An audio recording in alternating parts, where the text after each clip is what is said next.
Hello बच्चों, let's read this question. The question says, the most suitable reaction for the preparation of N-propyl benzene is option A Friedel-Crafts reaction, option B Wurtz reaction, option C Wurtz-Wittig reaction and option D Grignard reaction.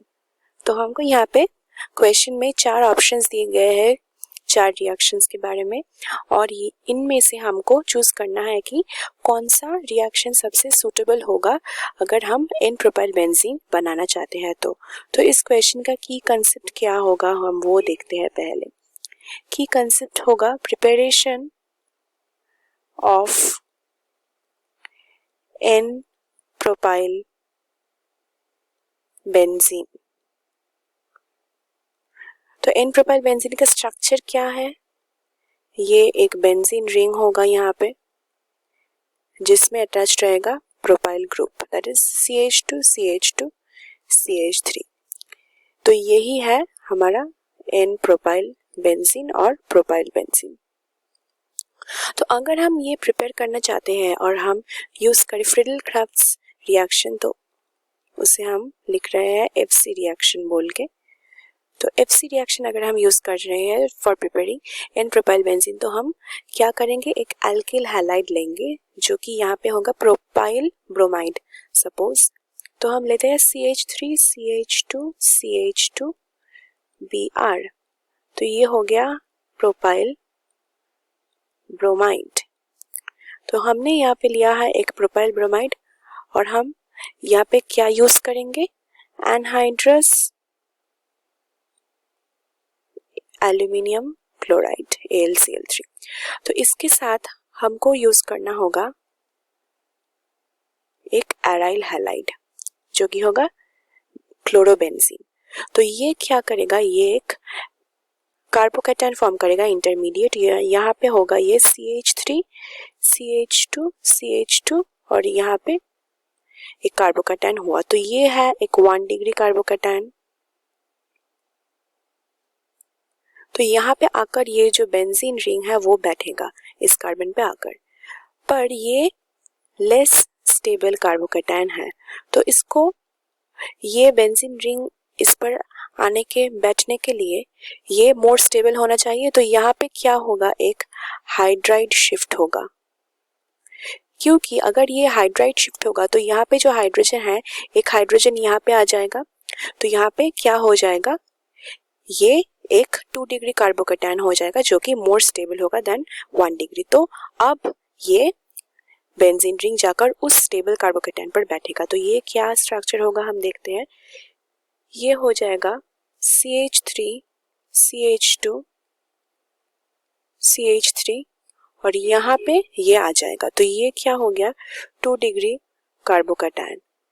तो अब हमारा final जो product होगा वो होगा ये benzene ring जो कि बैठ रहा है ये सेकंड कार्बन के ऊपर।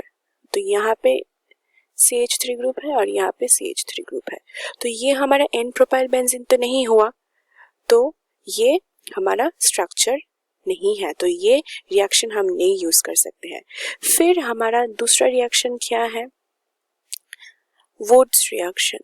तो वुड्स रिएक्शन क्या होता है, वुड्स रिएक्शन हम जानते हैं वो है एक ऐसा रिएक्शन जिससे हम प्रिपेयर करते हैं एल्केन्स।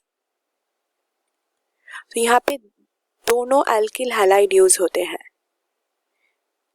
2 एल्किल हैलाइड्स जो कि सोडियम के साथ रिएक्ट करता है। तो ये रिएक्शन नहीं हो सकता है यूज्ड। फिर आता है वुड्स-विटिग रिएक्शन।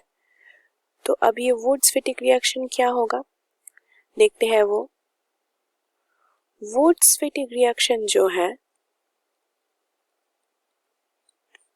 यहाँ पे क्या यूज होता है, एक एल्किल हैलाइड और एक एराइल हैलाइड जो कि रिएक्ट करेगा सोडियम के साथ। तो ये पे क्या होगा, एल्किल हैलाइड जो हम लेंगे वो ये होगा CH3 CH2 CH2 Br propyl bromide और एराइल हैलाइड हम ले रहे हैं ये ब्रोमोबेंजीन, और यहाँ पे हम यूज कर रहे हैं सोडियम। तो अब ये जो रिएक्शन देगा, ये रिएक्शन करने के बाद जो फॉर्म होगा वो होगा ये बेंजीन रिंग, जिसके साथ होगा CH2 CH2 CH3। तो ये हमारा हो गया N प्रोपाइल बेंजीन। तो हमने क्या देखा, वुड्स-फिटिक रिएक्शन से हम N प्रोपाइल बेंजीन फॉर्म कर सकते हैं। फिर हमारा जो लास्ट ऑप्शन दिया गया है वो है ग्रिग्नार्ड रिएजेंट के साथ ये रिएक्शन बनाना। तो अगर हम ग्रिग्नार्ड रिएजेंट यूज करते हैं और हम ये CH3 CH2 CH2 Br को लेते हैं, उसके साथ अगर हम मैग्नीशियम इन ईथर देते हैं तो हमारा जो प्रोडक्ट आएगा वो क्या हो जाएगा, प्रोपेन हो जाएगा। तो ये रिएक्शन सेटिस्फाइड नहीं होगा, और अगर ये नहीं हुआ तो फिर हमारा ये प्रोडक्ट नहीं आ रहा है। तो हमने क्या देखा, the most suitable reaction for the preparation of N-propyl benzene is option C, Wurtz-Fittig reaction, which is the final answer for this question. Hope you have understood it well. Best of luck.